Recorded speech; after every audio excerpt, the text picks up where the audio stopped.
Bueno, yo no les veo a ustedes. No sé si hay manera que pueda verles también, pero bueno, en cualquier caso, voy a hablar sobre las consecuencias agregadas y distributivas de los impuestos sobre el capital, ¿no? El título que le propuse a Eloy se centraba, no hablaba de capital income taxation, hablaba de corporate taxation, hablaba de los impuestos corporativos. Del impuesto sobre los beneficios de las empresas, pero pensé que era mejor, digamos, hacer una presentación un poco más general y hablar de diferentes figuras impositivas y cómo diferentes figuras impositivas afectan a la desigualdad y el crecimiento. Usando modelos de agentes heterogéneos y todo esto enmarcado en el debate actual que hay sobre desigualdad e impuestos. Entonces, para contextualizar el debate sobre los impuestos sobre el capital, conviene retrotraernos a 2014, cuando apareció el libro de Thomas Piketty. Y bueno, si recuerdan el debate y si alguno de ustedes tuvo la suerte de leer el libro, acordarán conmigo que el principal mensaje del libro era que a partir de los años 80, aumenta el capital output ratio, la cantidad de capital en la economía respecto a lo que la economía produce, ¿no? El famoso beta que le llamó Piketty. Y en paralelo también aumenta la fracción de renta agregada que se lleva el capital. Lo que Piketty llamó alfa, ¿no? Que es en inglés lo que la jerga económica llamamos la capital share, ¿no? Por supuesto, en paralelo al aumento de la capital share, se corresponde una disminución de la labor share, de la fracción de renta agregada que va al trabajo. Y Piketty observaba eso para las economías avanzadas, fundamentalmente. Su trabajo del 2014 está centrado en economías como Estados Unidos, el Reino Unido, Japón, Francia, Alemania, Italia, Canadá, etc. Pero la manera en la que Piketty planteó el argumento era un poco confusa, porque giraba en torno a un concepto de riqueza o de capital que no era el concepto al que los economistas estamos habituados. Entonces, digamos que posteriormente a la publicación del libro surgieron varios debates en relación con las teorías de Piketty, pero quizá el que más me influyó a mí, porque en ese momento estaba trabajando en mi tesis doctoral todavía, y fue un poco el debate sobre el concepto de la riqueza, el concepto de riqueza que Piketty estaba utilizando. Lo que para él era K no era lo que los economistas estamos habituados. K para los economistas pues es capital físico. ¿Okay? Equipment, o sea, bienes de equipo, infraestructura, estructuras, productos de propiedad intelectual, etcétera, etcétera. Pero el concepto que usa Piketty es un concepto de riqueza, no es un concepto de capital físico, es un concepto de riqueza. Y por lo tanto, también incluía el valor incluía las casas, medidas cuyo valor, medidas con su valor monetario, y también incluía por ejemplo, cuando Piketty introduce el capital físico de las empresas en sus series agregadas de capital, en lugar de contabilizar los bienes, los activos fijos de las empresas, lo que contabilizaba era el valor de mercado de las empresas, el stock market value, el valor de capitalización bursátil de las empresas, que es un concepto de riqueza, no es un concepto de capital. Eh, entonces, lo que algunos de nosotros nos empezamos a preguntar en esa época es si el stock de capital realmente ha aumentado, ¿no? Como decía Piketty. O si por el contrario, solamente la riqueza financiera ha aumentado. Y dilucidar esto es muy importante porque tiene implicaciones distributivas y cambia completamente la manera de entender lo que ha pasado a partir de los años 80. La desigualdad ha aumentado durante ese periodo, pero no ha aumentado en paralelo a un aumento de la inversión o del crecimiento, que eso es lo que, digamos, estaría detrás de un aumento del capital físico, ¿no? O sea, hay un aumento de la inversión y esto puede producir desigualdad, pues, por ejemplo, porque los bienes de equipo desplazan al trabajo, ¿no? Toda la teoría de los robots, etcétera, etcétera, o teorías similares, pero realmente durante ese periodo la inversión ha caído en las economías avanzadas y especialmente en Estados Unidos. Entonces, lo que observamos es que a partir de los años 80 lo que aumenta no es K, lo que aumenta es la riqueza financiera. ¿Vale? Hay una divergencia entre estos dos agregados, entre la riqueza financiera y el capital físico. Y esto tiene implicaciones distributivas muy fuertes, ¿no? Porque, primero, porque la riqueza financiera está muy desigualmente distribuida, ¿no? Está muy concentrada en una parte muy pequeña de la población. Y si el aumento de la riqueza financiera ocurre en paralelo a una caída del stock de capital, la caída del stock de capital también perjudica al trabajo, ¿no? Porque el trabajo se beneficia de cada inversión, ¿no? Y, por ejemplo, la teoría más básica neoclásica de salarios, que los salarios es igual a la productividad marginal del trabajo, en ese marco los salarios aumentan cuando aumenta el capital stock, ¿no? Entonces, si hay una caída del capital output ratio, ¿okay? El capital no cayó, o sea, lo que cayó es el capital output ratio. Pues eso tiene implicaciones sobre los salarios, ¿no? Entonces, es importante tener esto presente, ¿no? Que lo que ha aumentado ha sido la riqueza financiera, pero que la inversión se ha mantenido estancada y en países como Estados Unidos ha caído, ¿no?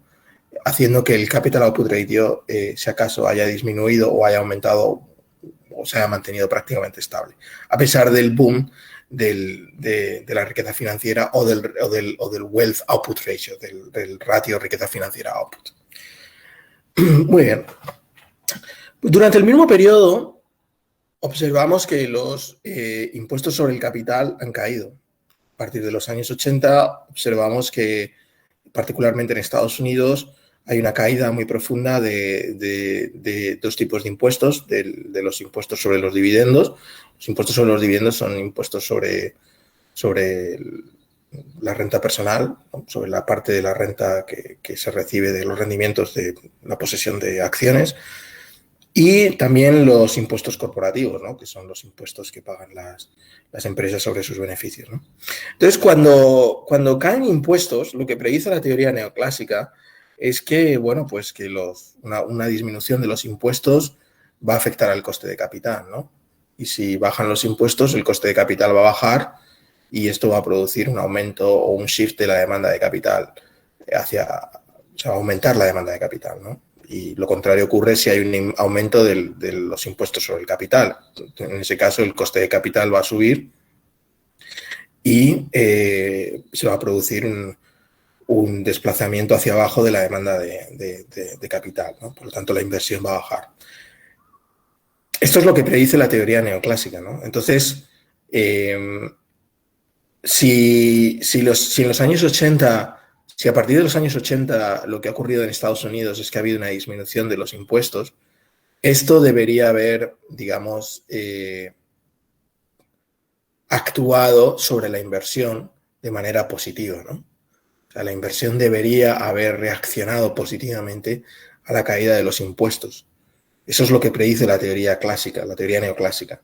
¿no? A través del canal del coste del capital. Bien, aquí lo que vamos a argumentar primero es que la teoría neoclásica no es consistente con lo que observamos en las series agregadas y vamos a construir una teoría en la que una caída de los impuestos infla el precio de los activos, el valor de los activos financieros, es decir, infla la riqueza financiera, el valor nominal de la riqueza financiera, pero no aumenta la inversión, ¿vale? Lo que llamamos riqueza financiera, que vamos a denominar con W que viene de wealth, el valor de la riqueza, el valor de wealth, de W, es más elástico a los cambios de impuestos sobre el capital, que el stock de capital, que el capital físico, que los bienes de equipo, las infraestructuras, etcétera, etcétera, ¿no? O sea, reducir los impuestos lo que va a producir es un aumento de la riqueza financiera, pero no va a aumentar de manera sustancial y bajo algunas circunstancias va a reducir el stock de capital físico, ¿no? Entonces, me gustaría también reconocer el trabajo de mis coautores. Lidia Brun está terminando el doctorado ahora porque ha estado trabajando para el Parlamento Europeo durante un tiempo, y Juan Montesino, que tenemos un paper que era el paper que es el paper más reciente que lamentablemente no estaba listo para poder presentarlo hoy. Pero las teorías que voy a presentar ahora, digamos que son como una combinación de los dos papers. Bien, pues aquí vemos un poco lo que estaba comentando anteriormente, ¿no? Este es son series agregadas para el sector corporativo. ¿Qué observamos? Centrémonos en las series del sector corporativo no financiero, ¿no? Olvidémonos de la serie roja, que se refiere que incluye también el sector financiero, y olvidémonos también de la serie verde, que también se refiere al sector total, incluyendo el sector financiero. Centrémonos en lo que ocurre con el sector no financiero, que es el que es más interpretable desde el punto de vista del modelo que vamos a usar. ¿Qué ocurre a partir de los años 80? A partir de los años 80 vemos que la serie azul, que es el Equity Wealth Output Ratio, o sea, es el valor de mercado de las corporaciones en Estados Unidos respecto al valor añadido de estas corporaciones, ¿vale? Lo que observamos es que a partir de los años 80 aumenta de manera secular, ¿ok? Hasta, digamos, principios de los años 2000 y se estabiliza. A partir de los 2000, bueno, tiene fluctuaciones, pero digamos que el gran incremento fue desde los años 80 hasta el 2000.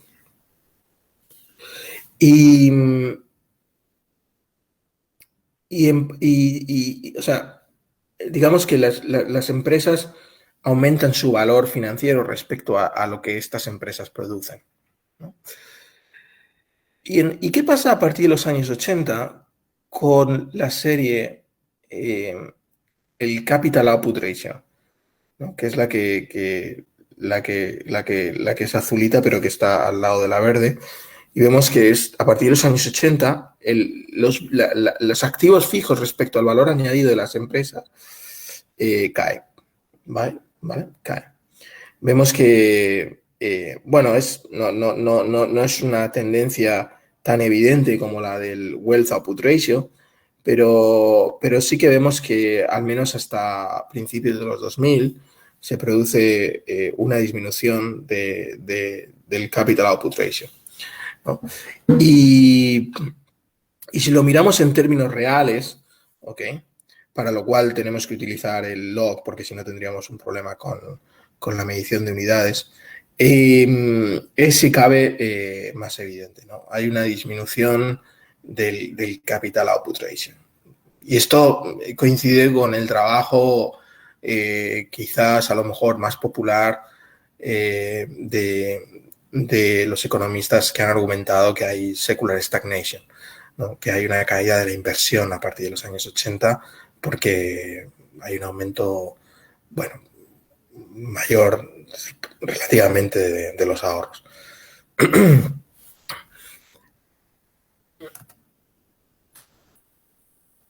Por lo tanto, vemos que hay una divergencia entre el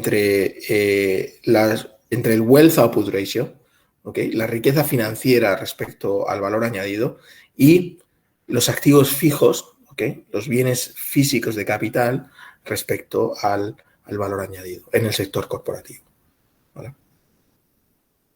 Claro, la consecuencia de esto es que la Tobin Skew, que en realidad es la variable que mide la relación de los dos ratios anteriores, ha aumentado, ¿no? Recordamos que la Tobin Skew, la manera original en la que la definió Tobin, pues simplemente el valor financiero de una empresa respecto al el valor de reemplazo de sus bienes de capital.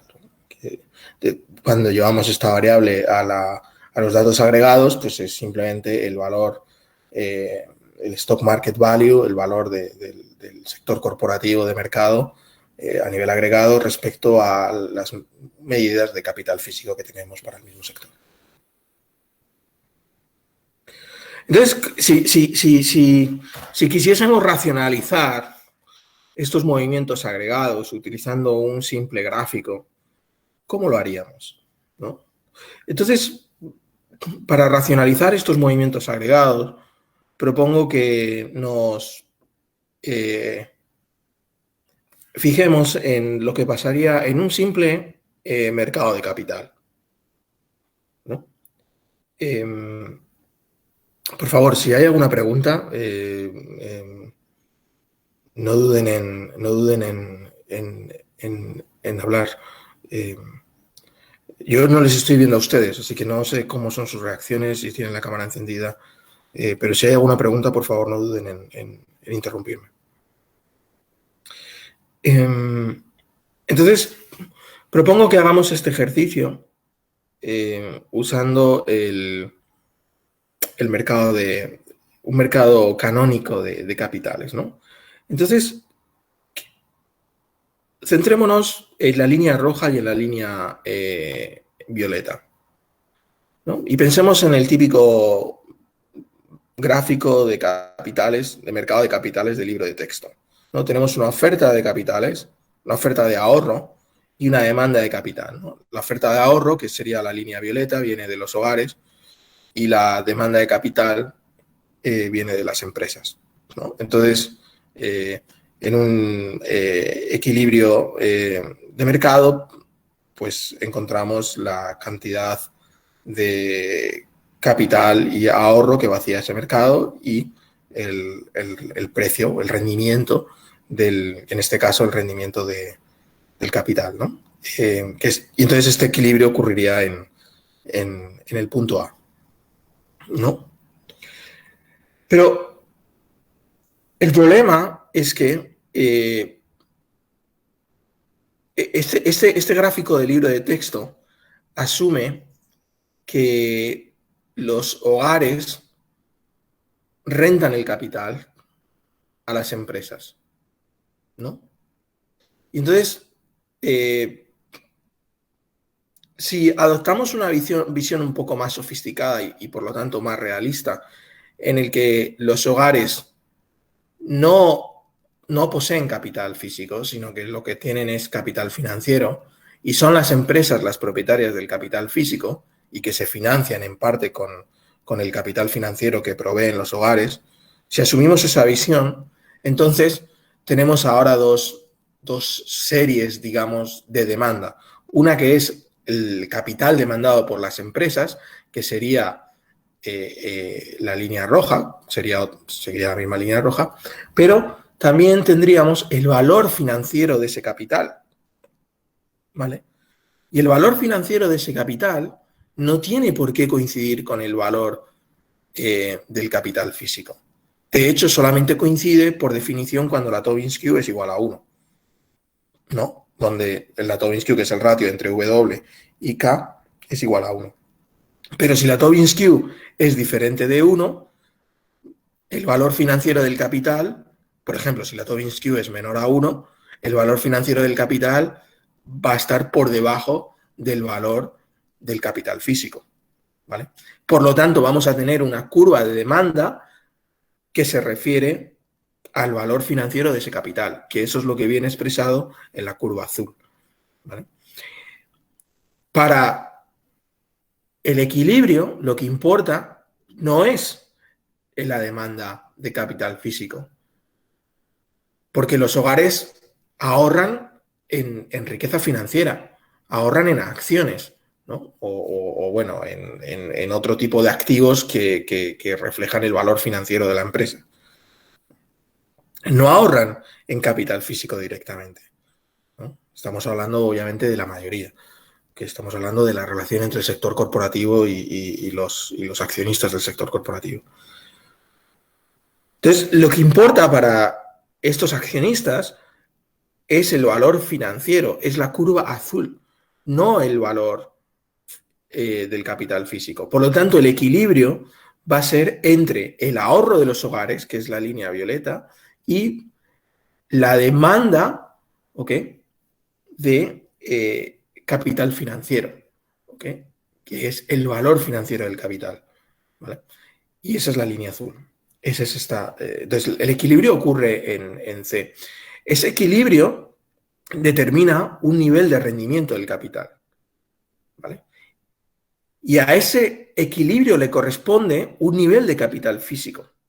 Y ese nivel de capital físico, ¿okay?, viene determinado por la intersección entre, bueno, el rendimiento que vacía el mercado en el punto C y la línea de demanda de capital. Y eso es lo que eso es el punto B, ¿vale? Por lo tanto, en esa situación en la que he descrito, que es una situación ficticia en la que la Tobin Skew es menor a 1, la riqueza financiera está por debajo del capital físico, del valor monetario del capital físico, ¿okay?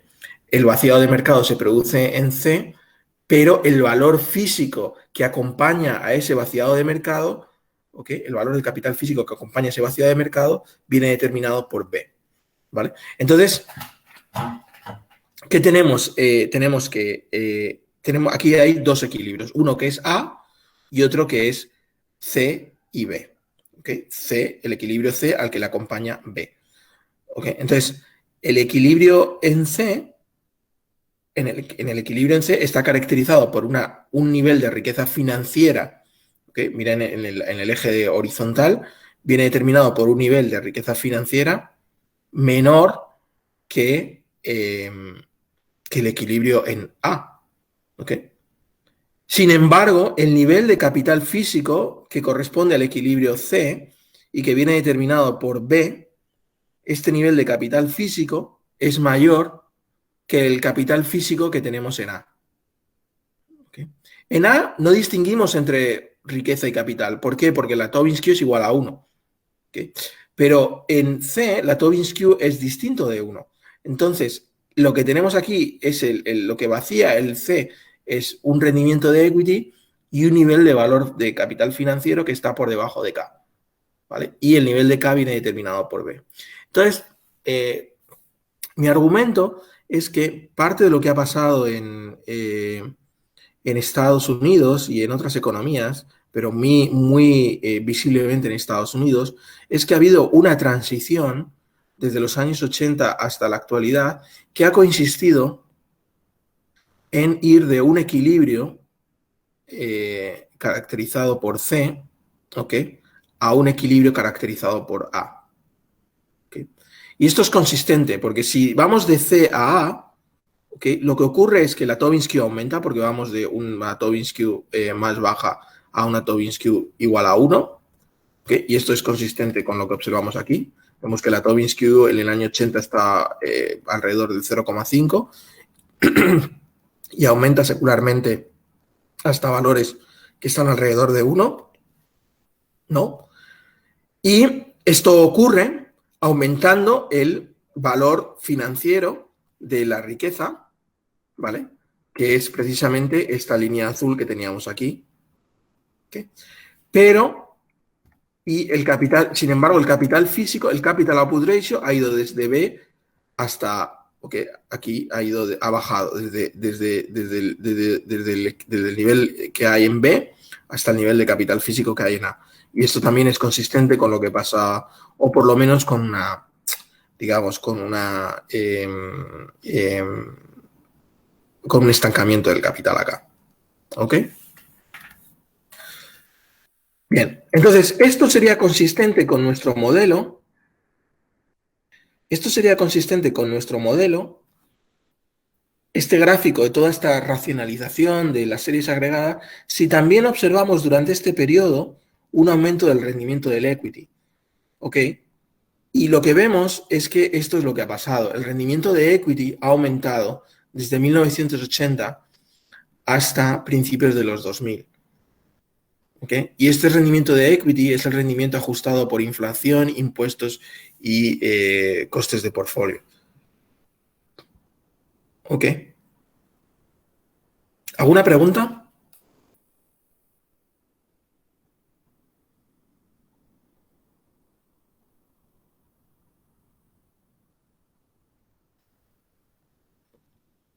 Ninguna, Ignacio. Avanzamos, creo.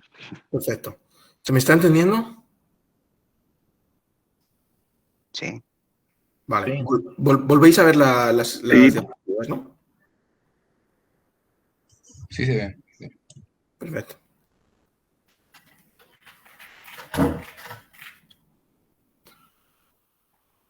Muy bien. Por ejemplo, si vemos cómo han evolucionado los retornos ajustados por diferentes... estos son los retornos después de impuestos y también después de portfolio cost, y también están ajustados por inflación. ¿Ok? Si vamos presentando diferentes tipos de retornos, ¿ok?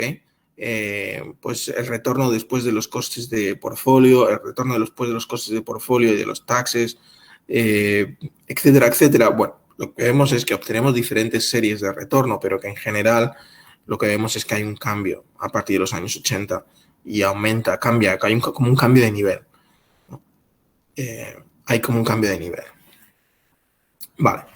Entonces, lo que voy a presentar es un modelo que nos permita un poco evaluar estos cambios en la economía. Un modelo donde los cambios en el valor de los activos financieros, en los asset prices, ocurren a expensas de la inversión.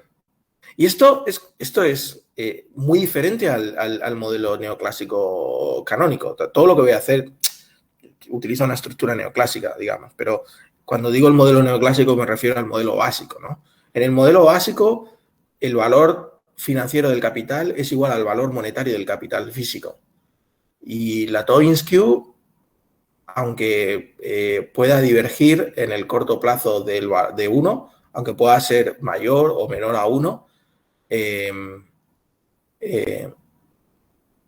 si no hay costes de ajuste y no hay ningún tipo de fricciones, como por ejemplo impuestos, la Tobin Skew tiende a 1, ¿vale? Y entonces, si aumenta el valor del capital físico, también va a aumentar el valor del capital financiero. Bueno, eso va a ocurrir incluso en un caso en el que la Tobin Skew sea diferente de 1, ¿no? Aquí lo que vamos a decir es que el cambio en el valor de los activos financieros, reflejados por un cambio en la Tobin Skew, va a tener efectos depresivos sobre el output. A medida que una economía tiene más riqueza financiera, esto puede tener efectos depresivos sobre el output, sobre la inversión y el output, ¿vale? Y es una manera, esto creemos que es consistente con los datos y al mismo tiempo plantea,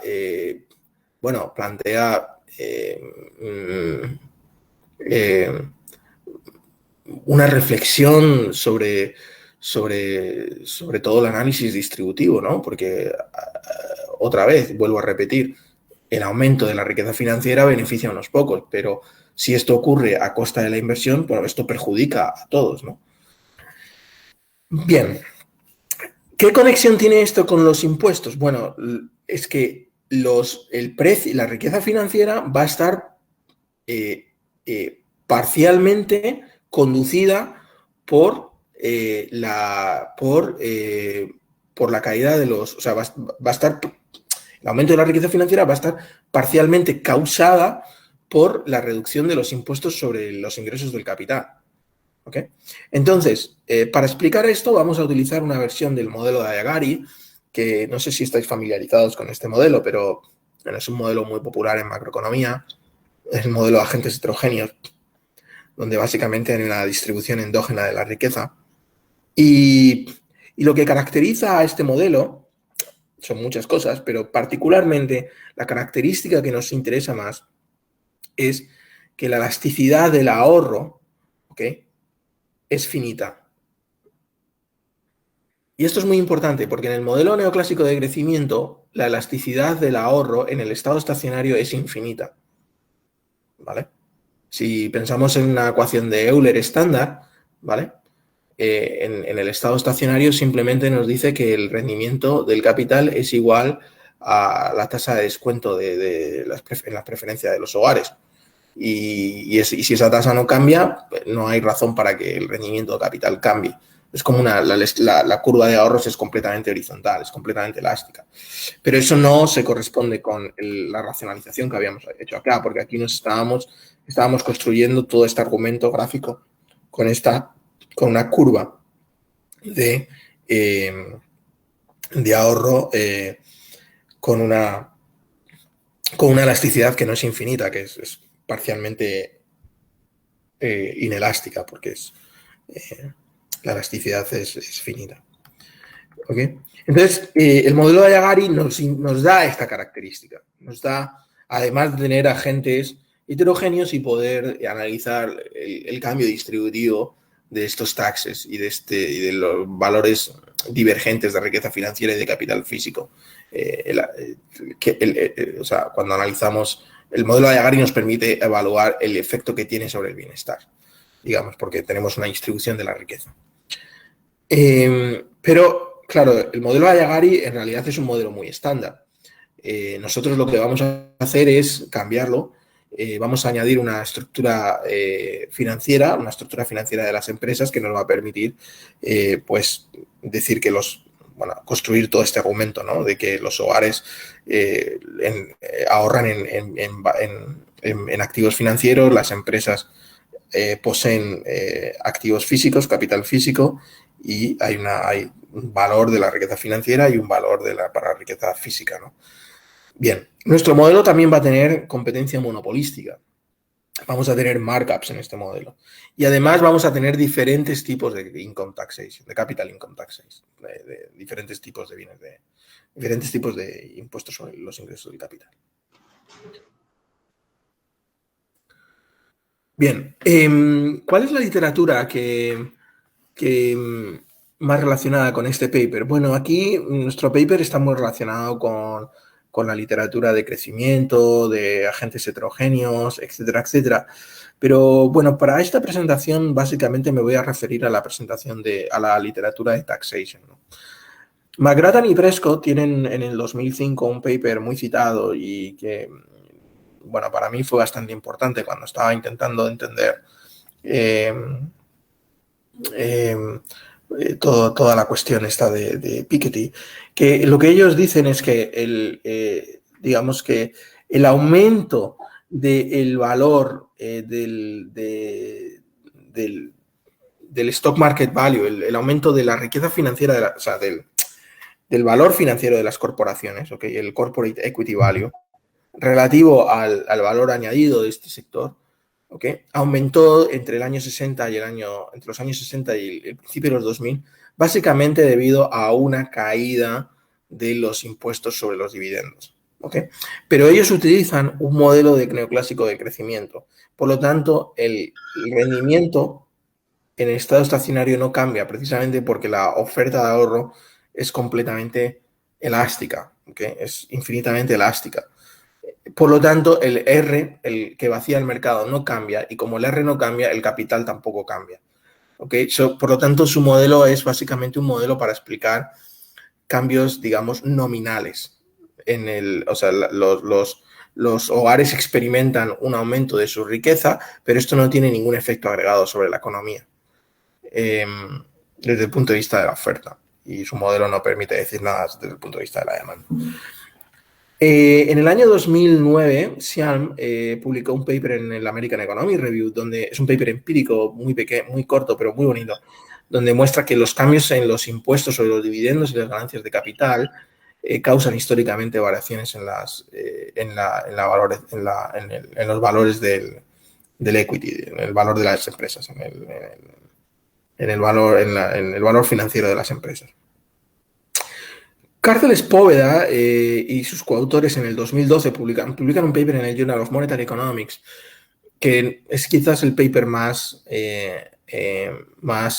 conectado con el nuestro, en el que muestran cómo los efectos de equilibrio general, de los impuestos sobre los dividendos y sobre las ganancias de capital en un marco de agentes heterogéneos, como nosotros.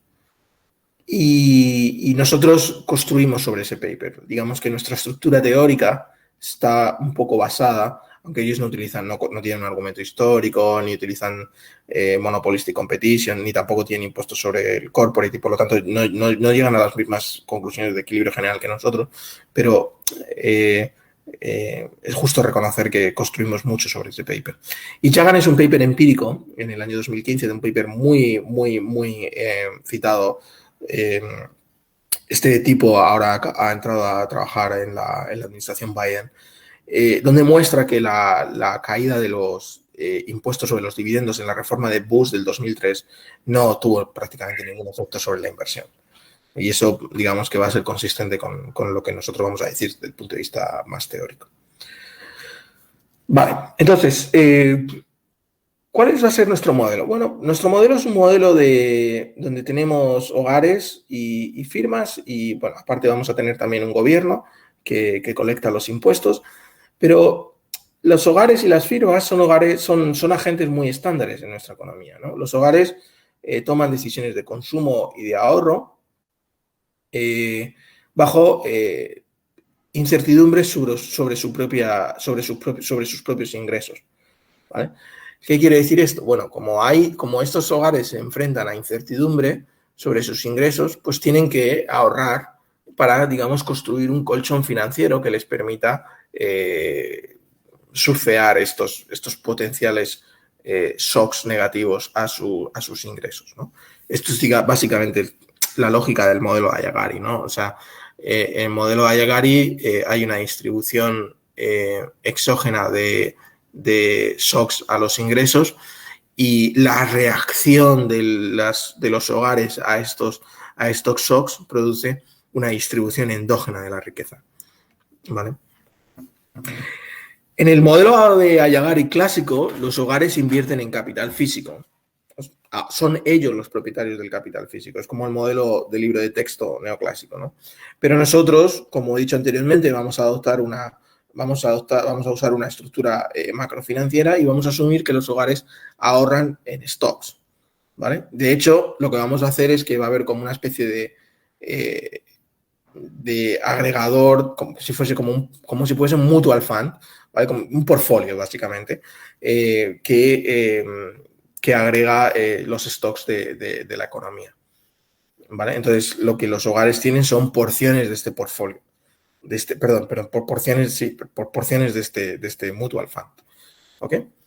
Y los hogares, obviamente hacemos eso para evitar problemas de agregación, porque entonces si no tuviésemos eso, tendríamos que asignar a cada household la propiedad de una empresa en particular, etcétera, etcétera, y eso complejiza mucho. Entonces, para agregar el problema de la empresa y machear con el mercado de ahorro de los hogares, asumimos precisamente eso, que hay este portfolio de stocks.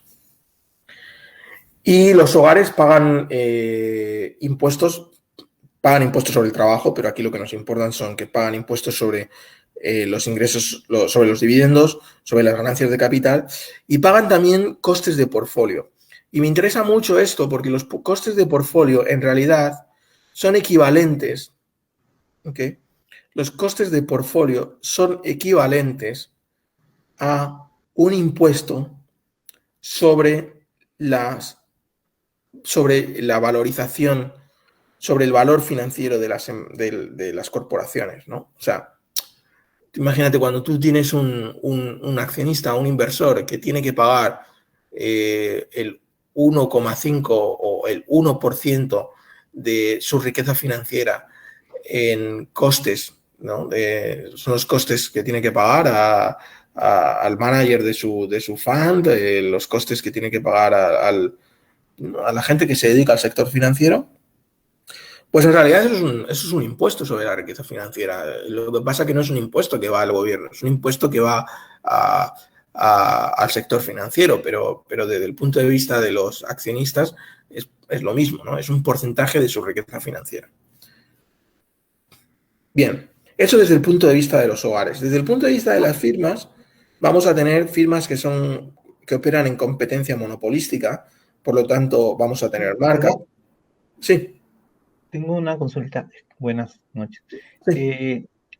¿Y quiénes son los dueños de estos gestores, ¿no? Y si también está modelado, es decir, hay una familia que son dueños accionistas y reciben entre comillas, impuesto como parte de su ingreso. ¿Cómo lo No, modelas eso? no lo modelamos eso. Ah, no, no. No. No Entonces modelamos, eso es no modelamos el sector financiero. Tengo ya. una pregunta, doctor González. Doctor González, Sí, buenos días, buenas noches. Gracias. Una pregunta, doctor González. Se dice que la riqueza y el bienestar son consecuencia de la producción. Aquí, la circunstancia de que el trabajador disponga de mayor bienestar es consecuencia exclusiva y directa del lucro empresarial, que al permitir acumular e invertir mayores capitales, multiplica la productividad del trabajador, multiplica la productividad del factor de trabajo humano. Entonces, yo creo que los impuestos deben evitar restringir la producción. Entonces, en el supuesto de su modelo, porque todo modelo tiene supuestos y circunstancias, todo modelo tiene supuestos y condiciones, debería considerar el tema de que los impuestos pueden restringir la actividad productiva. sí. O sea, nosotros vamos a, a incluir los canales estándares, digamos. O sea, no van a. Comercial. El efecto de los impuestos no va a ser mecánico. De hecho, el impuesto corporativo pues nos sale que deprime la inversión, como pasa en el modelo neoclásico. Lo que pasa es que deprime la inversión mucho menos que en el modelo neoclásico. Ya. ¿Vale? Gracias, muy amable.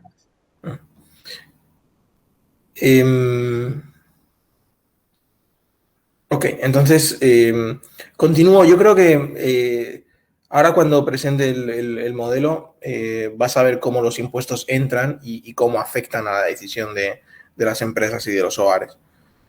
Bien, entonces las firmas operan en competencia monopolística, toman decisiones de inversión para maximizar su valor de mercado y pagan pagan impuestos corporativos, impuestos sobre los beneficios. Bien, entonces este es el problema de los. No sé si veis mi cursor. ¿Veis mi cursor? ¿Veis la manita esta que muevo? Sí se ve, Ignacio. Sí, se ve. Ah, perfecto. Entonces puedo usarla.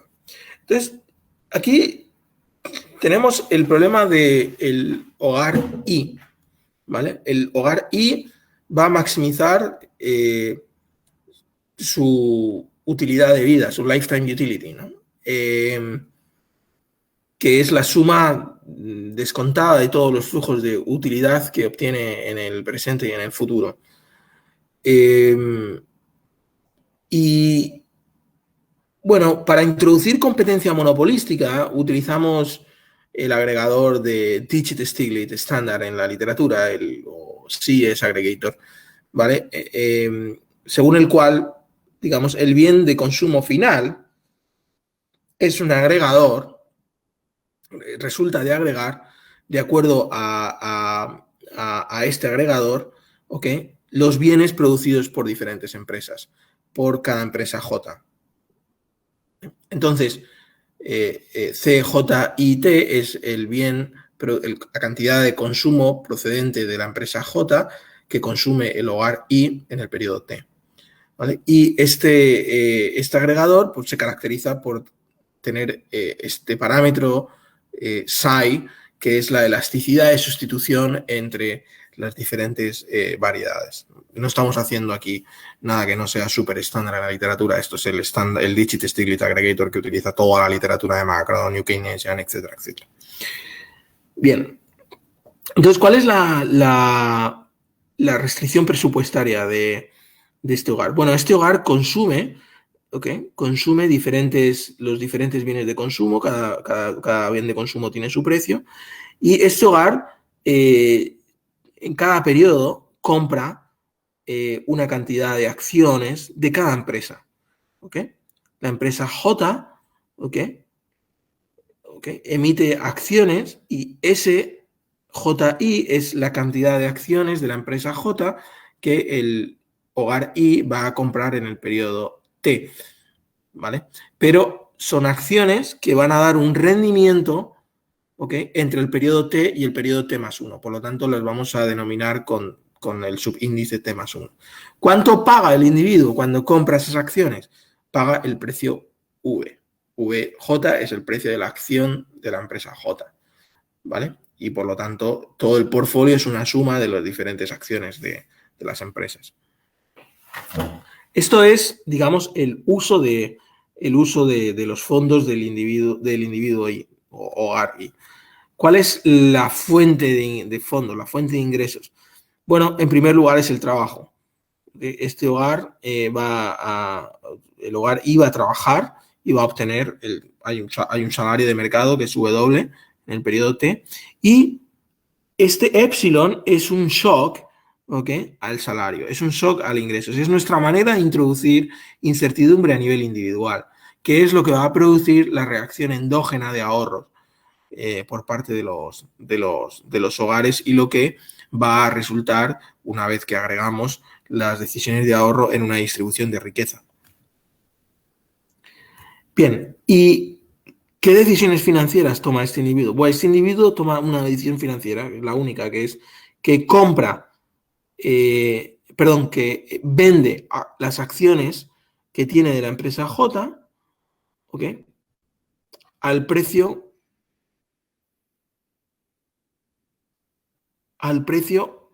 V, Por lo tanto,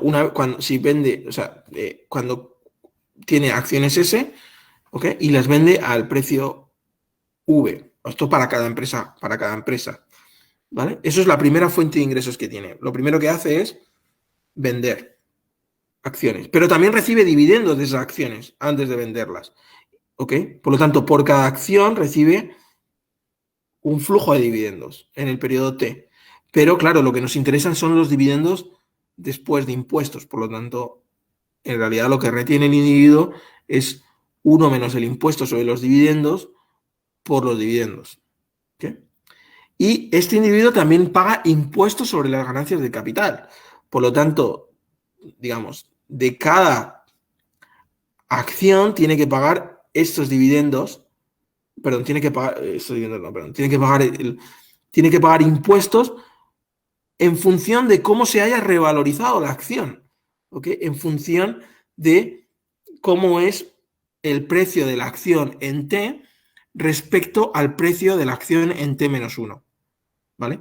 Y aquí estamos multiplicando por PT sobre PT-1 para controlar por los cambios en la inflación.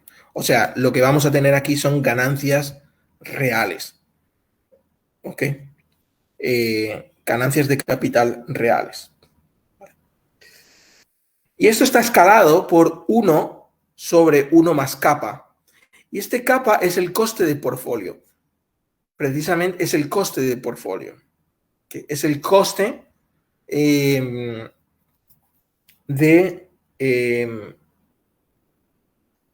es la fracción del valor de la acción que tiene que pagar el individuo al sector financiero. ¿Vale?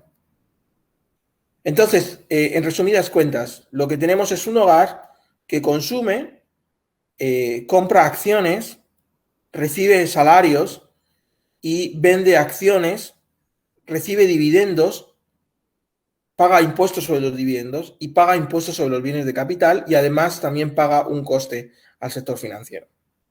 ¿Okay? Ese es el problema de los hogares. Puede parecer más sofisticado por la notación, pero en realidad el problema es muy sencillo. ¿Cuál es digamos, la ecuación de Euler que refleja la decisión óptima de ahorro de los hogares?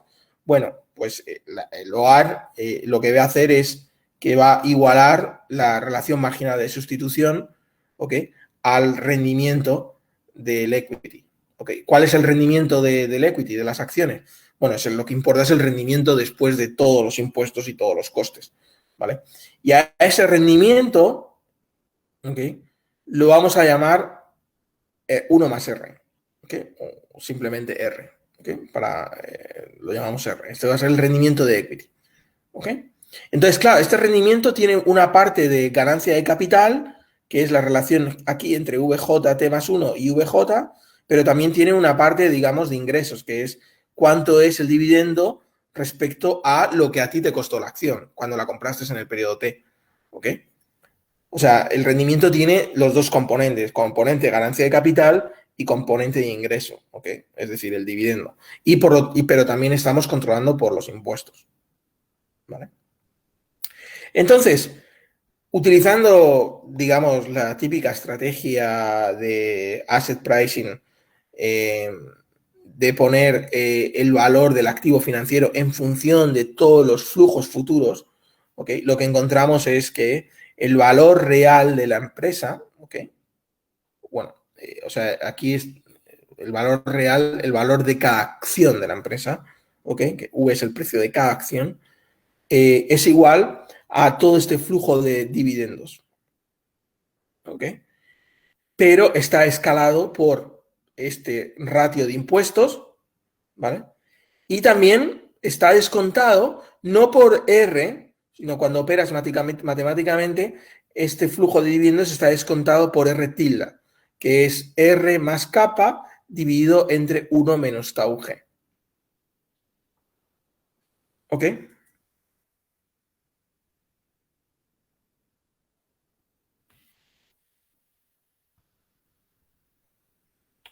Ok.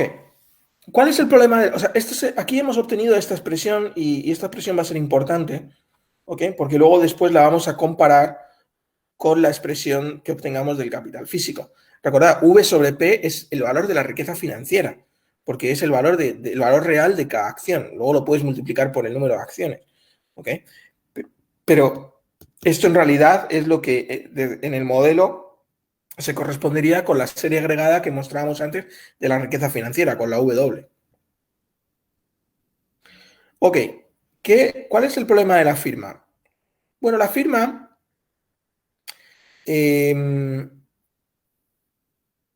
invierte en capital y acumula capital de acuerdo con esta ecuación estándar, y la inversión se agrega con el mismo agregador que el consumo,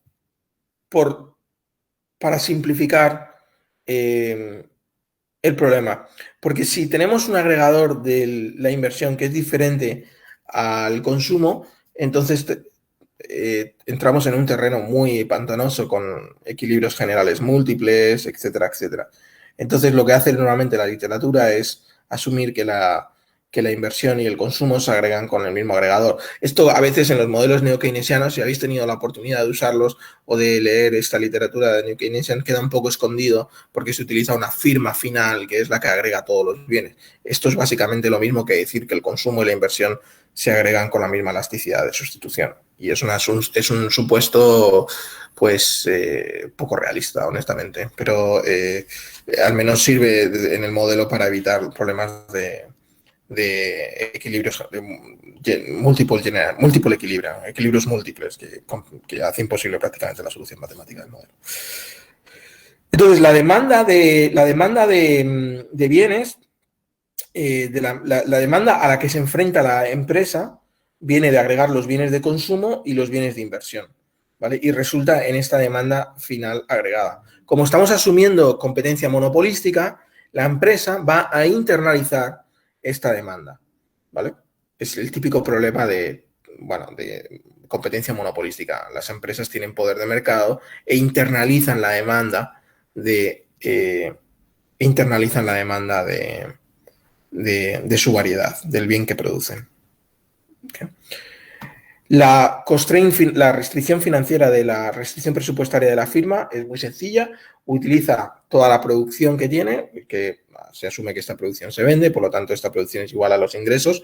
¿Para qué? Para pagar dividendos, para invertir, para financiar la inversión, para pagar los salarios y para pagar el impuesto del impuesto sobre los beneficios. Entonces, si resolvemos el problema de la firma, obtenemos esta condición de primer orden para la firma, para el capital, y esta condición de primer orden para el trabajo, ¿vale? Entonces, ¿qué vemos aquí? Bueno, por ejemplo, para el trabajo, vemos que esto es la productividad marginal del trabajo, ¿vale? En términos reales, y esto es el salario real.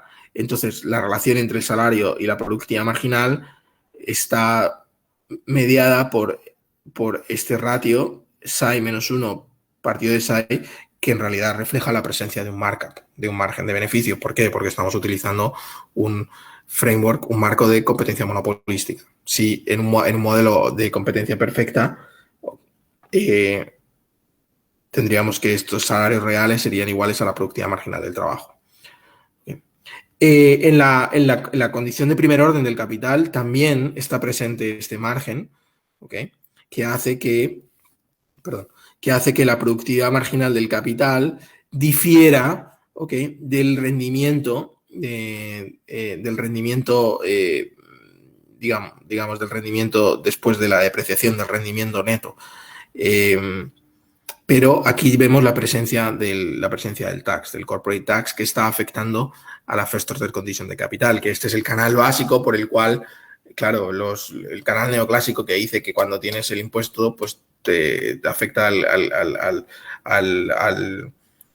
coste de uso del capital, al coste del capital, y por lo tanto vas a invertir menos, ¿no? Vas a demandar menos capital stock. Esto va a ocurrir en nuestro modelo porque está aquí presente, pero luego van a ocurrir cosas más interesantes en el equilibrio general. Aquí solamente podemos ver el equilibrio parcial porque estamos solamente resolviendo el problema de la firma. Entonces, utilizando el problema de la firma, vemos utilizando el problema de la firma, vemos que la demanda de capital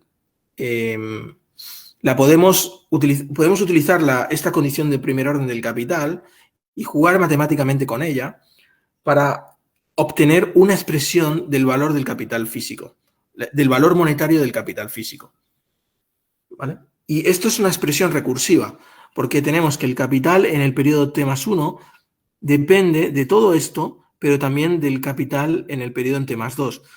Claro, pero el capital en el periodo T+2 va a satisfacer la misma condición en primer orden y va a depender de una expresión similar y va a depender de KT+3 y KT+3 a su vez de KT+4, etcétera, etcétera. Por lo tanto, podemos hacer sustitución recursiva, ¿ok? Y utilizando la condición de no burbuja, que es básicamente la famosa condición de transversalidad, que dice que el valor de un bien cuando lo descuentas hacia el infinito es igual a 0, pues tenemos esta expresión. Y esta expresión es muy interesante porque nos dice que el valor del capital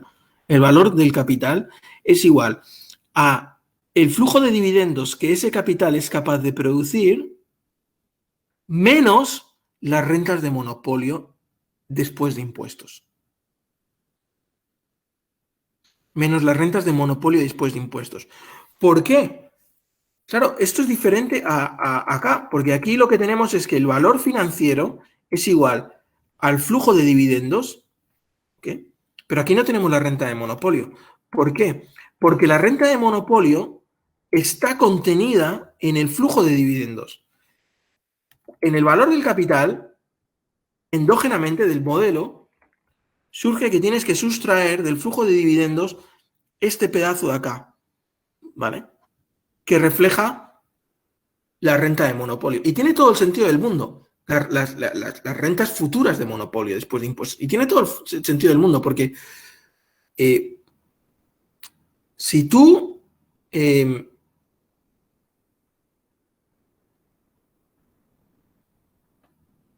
si la empresa quiere reemplazar su capital, ¿ok? El capital que actualmente le permite operar y obtener todos estos beneficios, si esa empresa quiere reemplazar su capital y tiene que ir al mercado y tiene que comprar este capital físico, lo que va a hacer la empresa, o sea, lo que tiene que pagar la empresa es menos del valor financiero de ese capital, porque ese capital fuera de la empresa no está produciendo rendimientos de monopolio, no está produciendo profits de monopolio. Solamente produce profits de monopolio dentro de la empresa. Es decir, el valor del capital fuera de la empresa es menor que el valor del capital dentro de la empresa, que queda reflejado en el valor financiero del stock. ¿Ok? Esta es la lógica de esta expresión. ¿Vale? Entonces, la Tobin Skew, que es el ratio entre el valor financiero y el capital físico, al final, claro, estamos haciendo el ratio entre esto y esto. Perdón, y esto. Y estas dos expresiones comparten el flujo de dividendos. ¿Ah? Y acá. Entonces, el valor, cuando hacemos cuando dividimos las dos cosas, nos queda que esto depende de los taxes, que la Tobin Skew depende de los taxes y depende de las rentas de monopolio después de impuestos. Entonces, ¿qué ocurre acá? Supongamos que los taxes son todos cero. El tax on dividend es 0, por lo tanto esto es 1. El tax on capital gains es 0, por lo tanto esto es 1. ¿Vale? El corporate tax es 0, por lo tanto esto es 1.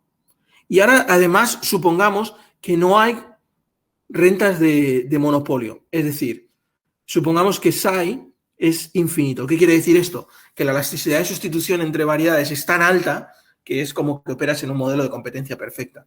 La Tobin Skew sería igual a 1 en ese caso. Si no hay taxes, si no hay competencia y no hay beneficios de monopolio, la Tobin Skew sería igual a 1, ¿verdad? Entonces estaríamos en el modelo neoclásico estándar, donde el capital físico es igual al valor financiero de ese capital.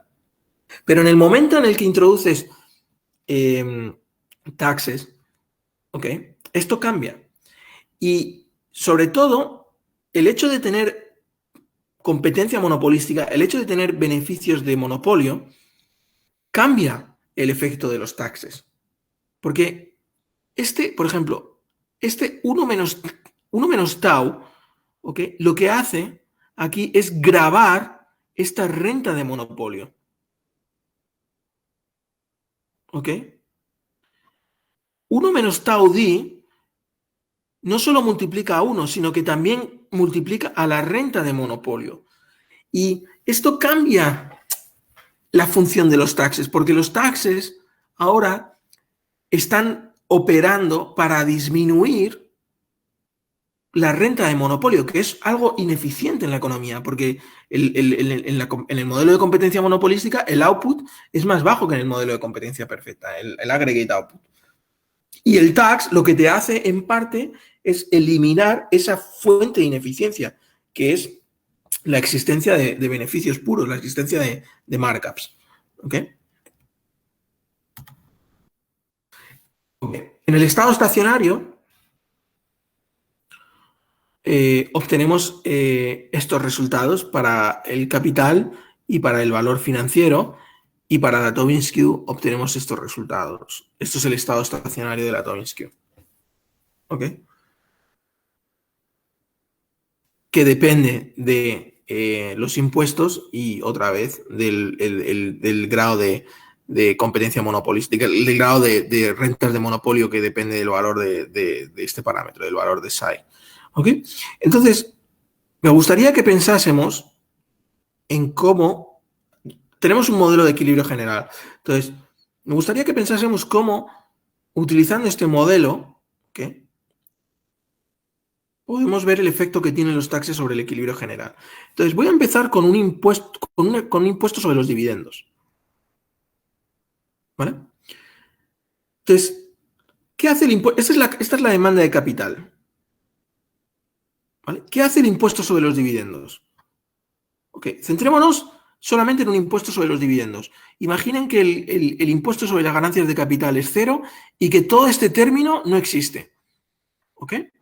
Solamente tenemos 1 menos tau d, es decir, la Tobin's Q es 1 menos tau d, ¿okay?, el impuesto sobre los dividendos. Entonces, supongamos que esta es la demanda de capital. El impuesto sobre los dividendos no afecta a la demanda de capital, únicamente afecta a la valorización financiera del capital. Entonces, introducir este impuesto baja el valor financiero del capital. Como lo que importa desde el punto de vista de los hogares es el valor financiero, el equilibrio se encuentra acá. Pero este equilibrio se corresponde con un nivel de capital stock más alto que el que teníamos sin impuestos. Es decir, el impuesto sobre los dividendos en este modelo es expansivo. Te baja el valor financiero del capital. Los ricos son más pobres, pero te produce un efecto expansivo en la economía. El capital stock aumenta, porque produce un efecto riqueza que está capturado por este desplazamiento del equity return desde acá hasta acá, que hace que se produzca un movimiento a lo largo de la demanda de capital. ¿Lo ven?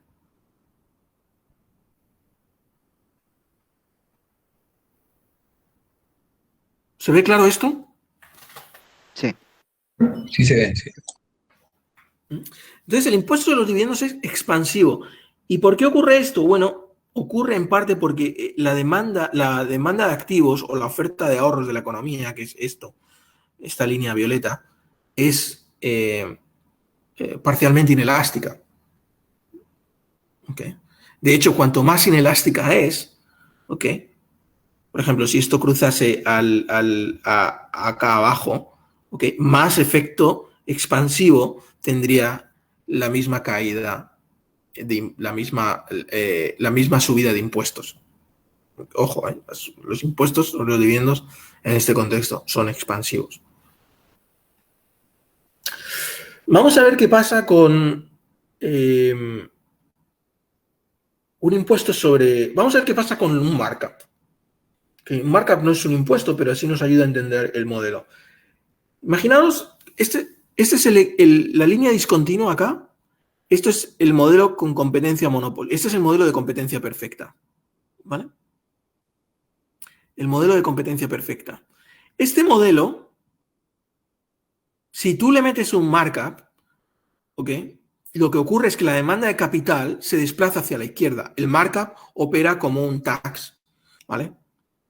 Y esto es lo que ocurre acá. Esto también pasa en nuestro modelo. La demanda de capital originalmente es esta, ¿ok?, se desplaza hacia la izquierda.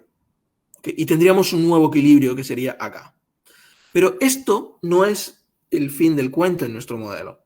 Porque en equilibrio general, esos markups se capitalizan y aumentan el valor financiero del capital.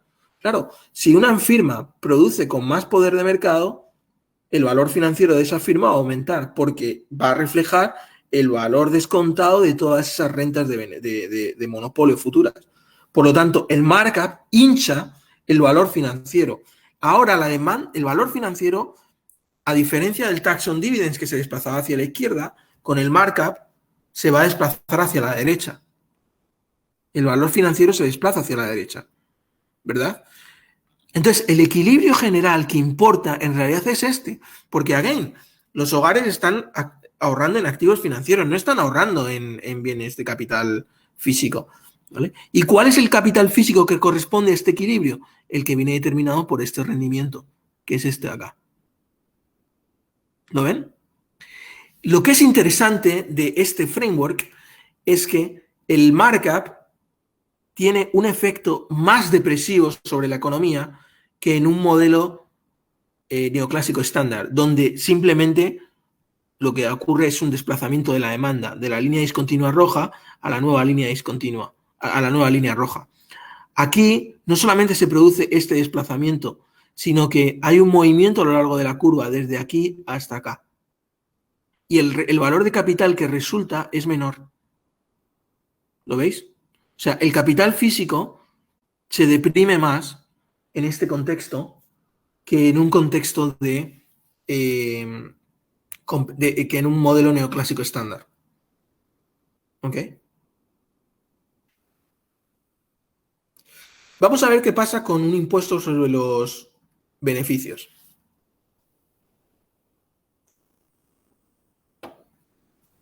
¿Qué pasa con un impuesto sobre los beneficios? Bueno, esta es la demanda. En un mercado competitivo, supongamos que no hay markups, en un mercado competitivo, esta es la demanda de capital inicial y el impuesto reduce la demanda. La demanda se desplaza hacia la izquierda, lo que resulta en menor rendimiento y menor capital stock, ¿vale? Esto es el típico argumento de que el impuesto es depresivo. ¿Qué pasa cuando hay competencia monopolística, cuando hay beneficios de monopolio? Perdón, cuando hay beneficios de monopolio, vale.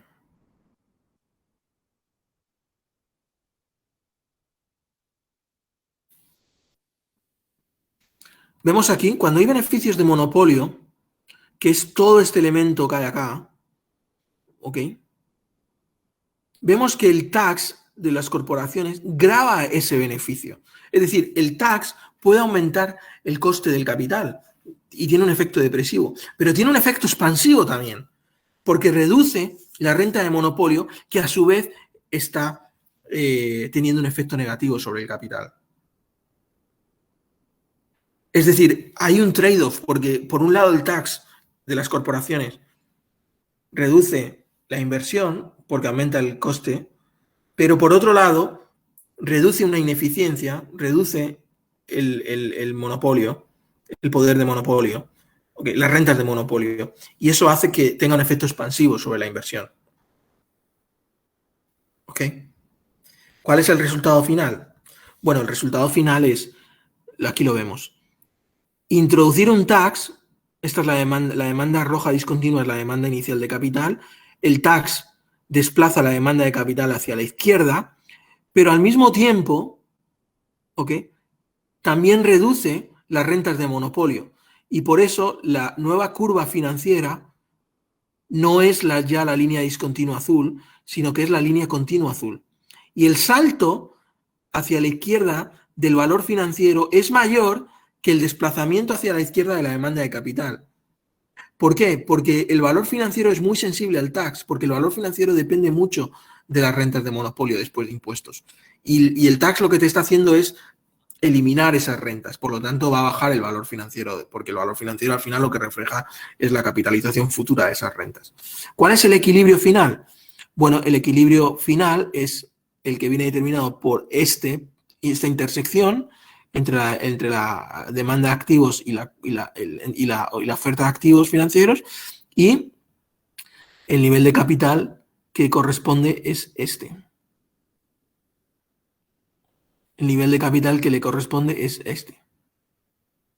¿Okay? Pero fíjense que ese nivel de capital es menor que si simplemente nos ubicamos acá en este equilibrio. O sea, la reducción del capital es menor que si nos ubicamos en este equilibrio y desplazamos la demanda de capital. Es ligeramente menor. ¿Ok? Es ligeramente menor.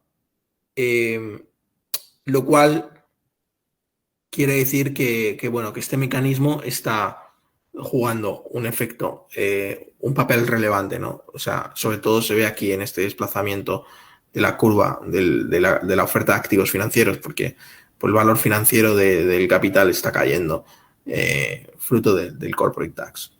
¿Ok?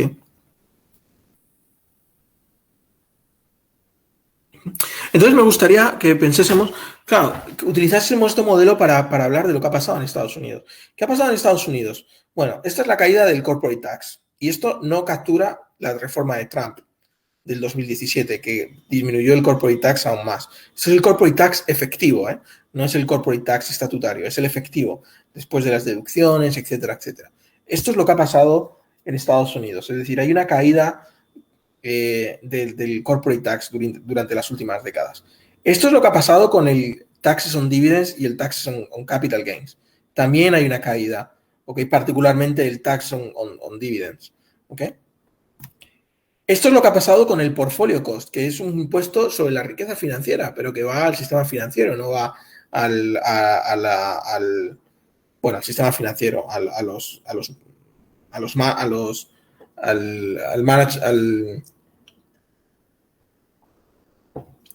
los que gestionan las carteras de activos. Y también ha caído. Es decir, tenemos todas estas taxes, incluido este tax de portfolio cost, lo que han hecho es caer. Por lo tanto, esto ha inflado el valor financiero del capital. ¿Ok? El valor financiero del capital ha aumentado. Entonces, si comparamos los dos equilibrios, si utilizamos este modelo para representar los dos equilibrios, 1970 a 1980 y el 2000 al 2010, lo que vemos es esto, ¿no? Que el rendimiento del equity, ¿okay? El rendimiento del equity ha aumentado, ¿vale? Primero como consecuencia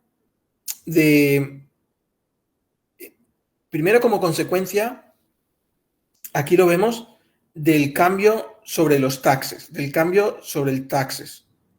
Aquí, este es el cambio sobre los taxes, el cambio sobre me parece, perdón, ahora mismo no me acuerdo, creo que es el cambio sobre el tax on dividends. Esto está producido por la caída del tax on dividends. ¿Okay? Vemos que la Tobin Skew, ¿ok?, ha aumentado, desplazando hacia la derecha el valor financiero del capital. Como el tax on dividends en el modelo no tiene ningún efecto sobre la demanda de capital, la demanda de capital se mantiene prácticamente constante, el rendimiento del equity aumenta y tenemos este cambio, ¿okay?, del valor financiero que se acerca al valor monetario del capital físico. Recordad que en el gráfico de la Tobin Skew iba de valores menores a 1 a valores cercanos a 1.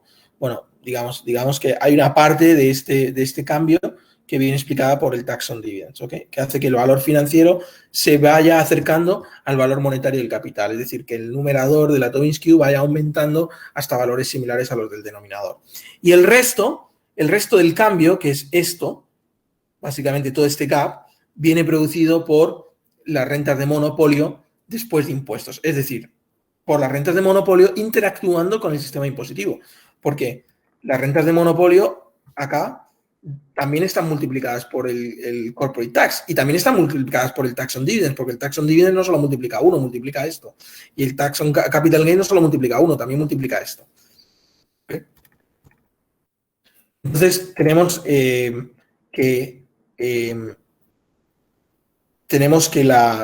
este gap es el que viene explicado o sea, el primer gap por el tax on dividends y el segundo gap por las rentas de monopolio después de impuestos, ¿vale? Y lo que obtenemos es un aumento del rendimiento de equity, ¿ok?, que va desde estos niveles a este nivel, ¿ok? Y el valor financiero aumenta mucho, ¿ok? Inicialmente estaba acá, ¿ok? Y ahora va a aumentar, o sea, estaba en valores cercanos, el wealth to output ratio estaba en valores cercanos a 1 y ahora está en valores cercanos a 2, ¿ok? Pero el capital output ratio apenas se mueve. ¿Okay? El capital output ratio apenas se mueve. Por eso la Tobin Skew aumenta, porque lo que está aumentando es el numerador, pero el denominador no. De hecho, lo que encontramos es una caída del denominador, que es un poco consistente con lo que vemos en los datos. ¿Cómo ha afectado esto?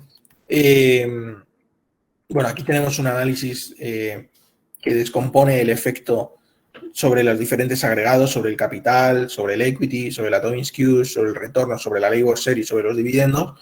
lo que vemos es que los más importantes son el tax on dividends y el markup, ¿ok? ¿Y cómo ha afectado esto al bienestar? ¿Cómo ha afectado esto al bienestar de la economía? Este gráfico es muy importante. Recordemos que tenemos agentes heterogéneos en este modelo. Por lo tanto, tenemos una distribución de activos en la economía, ¿vale? Entonces, esta distribución de activos podemos representarla en una escala que va de 0 a 100. Y aquí, en el gráfico, en el eje de la vertical, lo que representamos es si los individuos que están en un nivel determinado de activos experimentan un aumento o una pérdida de su bienestar y cuál es la dimensión de esa pérdida o de ese aumento. Entonces, aquí representamos esto para diferentes niveles de ingresos salariales, ¿ok? Gente que es low productivity, que tiene low wage, gente que es medium productivity, medium wage, high productivity, high wage o average. Entonces, ¿qué observamos? ¿Quién sale beneficiando de todo lo que ha pasado durante estas últimas décadas? Bueno, pues la gente que es low productivity, ¿ok? Pero que es muy rica. ¿Por qué? Tiene sentido. Porque la gente que es muy rica, ¿ok? Pero que es low productivity, no le importa cómo evoluciona el capital físico. Les da igual. Porque sus ingresos no dependen de su salario. El salario depende del capital físico. Pero a ellos les da igual. Porque todos sus ingresos vienen fundamentalmente de la propiedad de activos financieros. ¿Okay? La gente que es medium productivity, ¿ok? Y que es muy rica, se ve afectada por las dos cosas, ¿no? Es decir, se benefician del aumento de sus activos financieros, pero les perjudica el que haya poca inversión en la economía, porque eso afecta a su salario. ¿Okay? ¿Quién sale perdiendo en esta economía? Bueno, indiscutiblemente, pues la gente que no tiene activos financieros, porque, claro, da igual que seas muy productivo, que si no tienes activos financieros, no has experimentado ninguna de las ganancias en W, ninguna de las ganancias financieras. Todo el efecto que ha tenido la caída de los impuestos, pues como no ha estimulado la inversión, pues tú no te beneficias de eso. Y como no tienes activos financieros, pues tampoco te beneficias de eso. ¿De acuerdo? Entonces, digamos que este gráfico es un gráfico de bienestar. Entonces, para concluir, me gustaría que recordemos, sobre todo es un argumento de equilibrio general, ¿no? Porque todo esto que os he contado aquí, todo esto son interacciones de equilibrio general. No es solamente lo que le pasa a la demanda de capital, es lo que le pasa a la demanda de capital cuando la supply de savings tiene diferentes elasticidades, etcétera, etcétera. Entonces, en ese contexto, ¿okay? Cuando tenemos los feedbacks de equilibrio general, los impuestos sobre el capital que bajan la Tobin Skew, ¿okay? Por ejemplo, los tax on dividends, indiscutiblemente, y los taxes on corporate, los corporate taxes cuando los profits de monopolio son muy altos, esos impuestos que bajan la Tobin Skew tienen un efecto expansivo. Aumentan la formación de capital y, por lo tanto, tienen efectos positivos sobre la distribución, ¿okay? Y sobre el bienestar. ¿Ok? Entonces, este es el caso de los impuestos sobre los dividendos y el corporate taxation cuando interactúa con los monopoly markups. Entonces, ¿qué pasa? Es muy importante esto porque es un poco como desplazar la discusión de los impuestos sobre el capital, ¿no? Tradicionalmente siempre nos hemos fijado, el debate siempre ha girado en cómo los impuestos sobre el capital afectan a la inversión. Pero esto era casi una lógica de equilibrio parcial. Lo que importa es el equilibrio parcial plus el equilibrio general. Y el equilibrio general se puede haber afectado por el hecho de que los impuestos, al caer, inflan los activos financieros. Entonces los ricos no tienen tantos incentivos para invertir. Y eso es un poco lo que pasa en este modelo. Se inflan los activos financieros, pero la elasticidad es baja de la inversión. La inversión reacciona muy poco, ¿ok? Y en el caso de algunos impuestos, por ejemplo, el impuesto sobre los dividendos, reacciona negativamente, ¿ok? A la caída de los impuestos, ¿no? Entonces, esto es un argumento de equilibrio general, ¿no? Que tiene en cuenta la interacción de la parte financiera de la economía con la parte real, ¿no? Y por lo tanto introduce una lógica de equilibrio general en la discusión sobre impuestos que yo creo que, bueno, normalmente está ausente en los debates de policy, particularmente en los que yo he presenciado, he visto. Bueno, esto es lo que os quería contar. Muchas gracias por vuestra atención. Muy bien, muchas gracias, doctor González. Gracias por esta conferencia que nos ha brindado en el aniversario de la Escuela de Economía de la Facultad de Ciencias Económicas. Bien, pasamos a las preguntas, las consultas, algunos comentarios. Ya hemos dicho cuál es la forma. Si hay algunos profesores, por favor, si vas a levantar la manito o anotar en el chat, por favor, para poder pasar tu consulta. Adelante los profesores, a ver. Herminio, he levantado la mano. Ya, adelante, por favor, Jorge. Jorge Paz. Ya, sí, buenas noches con todos. Profesor Ignacio González. Sí, Jorge. Buenas noches. Mire, me pareció, bueno, de primera instancia, pues agradecerle su exposición, su participación en estos eventos por aniversario, ¿no? Fundación de la facultad. Yo quisiera saber en qué medida nos puede ayudar usted en lo siguiente. Dentro de toda su exposición, ¿no? Que le he escuchado con cierto detalle, ¿no? Algunas cositas un poco matemáticas que hacía un esfuerzo, pero lo he entendido, ¿no? Pero al final, ya como conclusión, cuando vamos al aspecto del bienestar, y usted dice, no, los muy ricos, su bienestar no proviene del capital físico, ¿no? Porque su salario no se va a ver afectado, ¿no es cierto? ¿Por qué? Porque él depende más de sus activos financieros, ¿no? Entonces quiere decir que el afectado es el que no tiene activos financieros, etcétera, etcétera, etcétera. Entonces, yo he llegado, ¿no? Pues digo, ¿en qué medida nos ayuda usted? Yo a la conclusión de que todo esto es muy bonito y entiendo que a usted le sirve de mucho, entiendo, no sé, pues, quisiera su opinión, ¿no? A usted le sirve de mucho porque usted está en un país desarrollado, ¿no? Entonces, ahí sí se puede hablar. Yo tengo entendido, yo tengo una hermana que está en Estados Unidos, tengo entendido que en esos lugares el poblador medio no solamente bancariza, sino que busca rentabilidad y ganancias a través del mercado de capitales, ¿no? Porque el activo financiero se mueve en un mercado de capitales. Entonces yo le preguntaría a usted, ¿de qué nos puede ayudar? No digo que servir, porque el término sería muy duro. ¿En qué nos puede ayudar todo esto en un país como el Perú? ¿No? Nosotros estamos aquí en el Perú y lo que queremos es ver cómo desarrollamos nuestro país o cómo se desenvuelve. Y acá en el Perú ni siquiera bancarizamos. Yo creo que con eso ya le digo a usted bastante, ¿no? Entonces, menos vamos a hablar de cultura financiera. Además, creo que por política somos país emergente porque inclusive creo que ya nos han bajado a país frontera, ¿no? Entonces, no tenemos un mercado de capitales. Lo que usted ha expuesto, yo lo entiendo que está fundamentalmente vinculado a un mercado de capitales. Nosotros no tenemos mercado de capitales.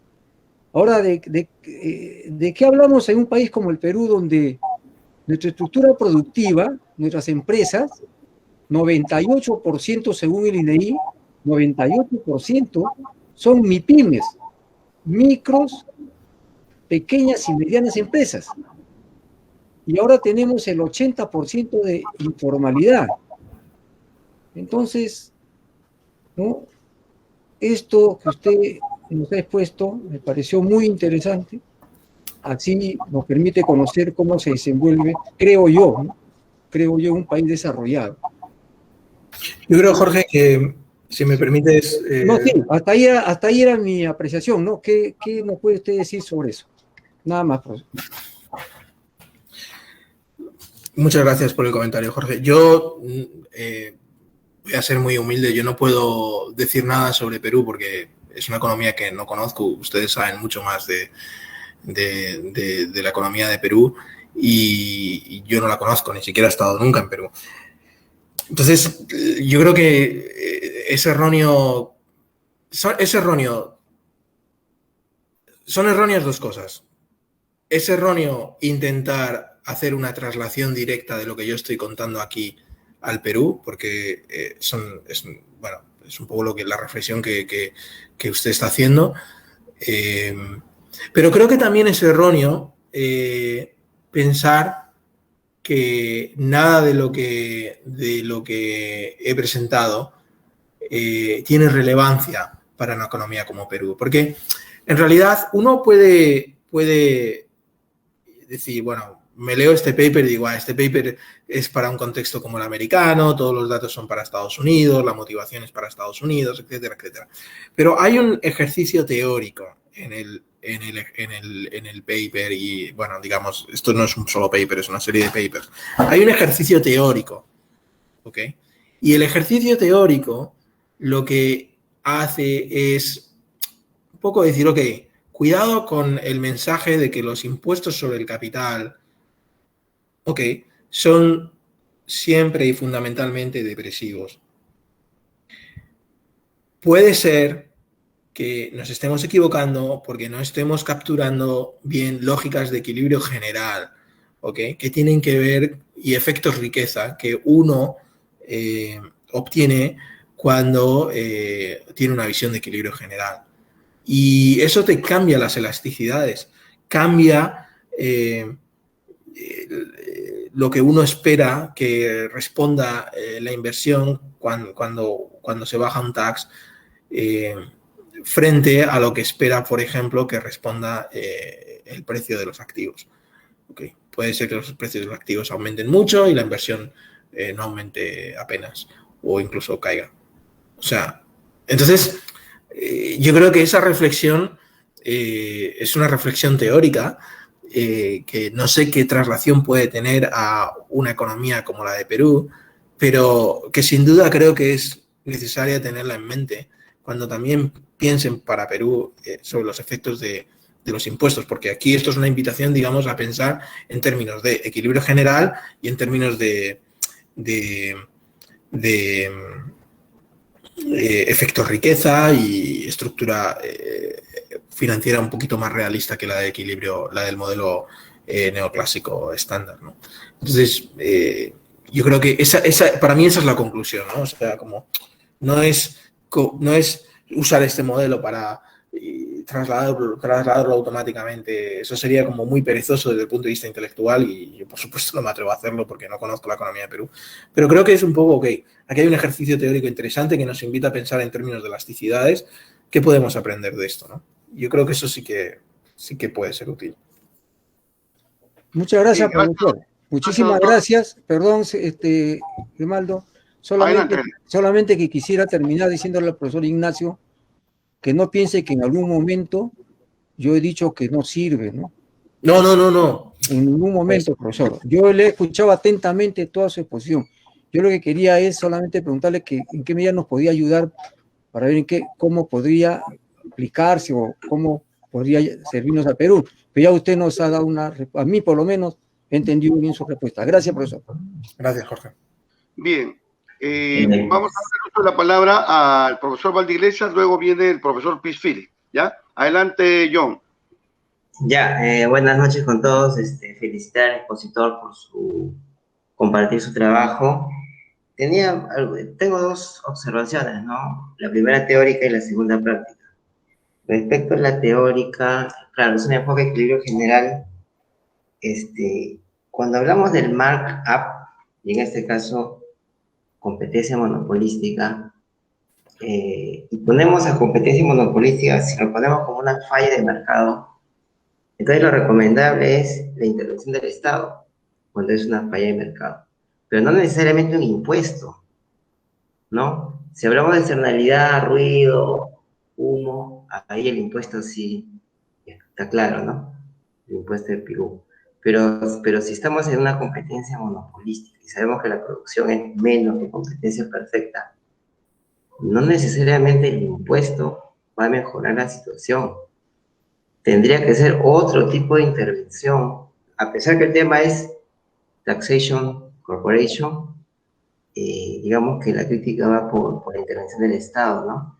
Porque una de las conclusiones era que un poquito como que le faltaban mecanismos. Al ponerle impuesto a la competencia monopolística, hacemos que se reduzcan las rentas y llegue a una expansión productiva. Pero ahí yo creo que le faltan muchos mecanismos todavía para explicar cómo va a ser esa expansión productiva, ¿no? Un impuesto no necesariamente va a ser el único instrumento de intervención del Estado. Faltaría un poco de mecanismo, sobre todo en una situación de equilibrio general, donde se pueden complementar con una mayor intervención del Estado, incluso un mercado externo, ¿no?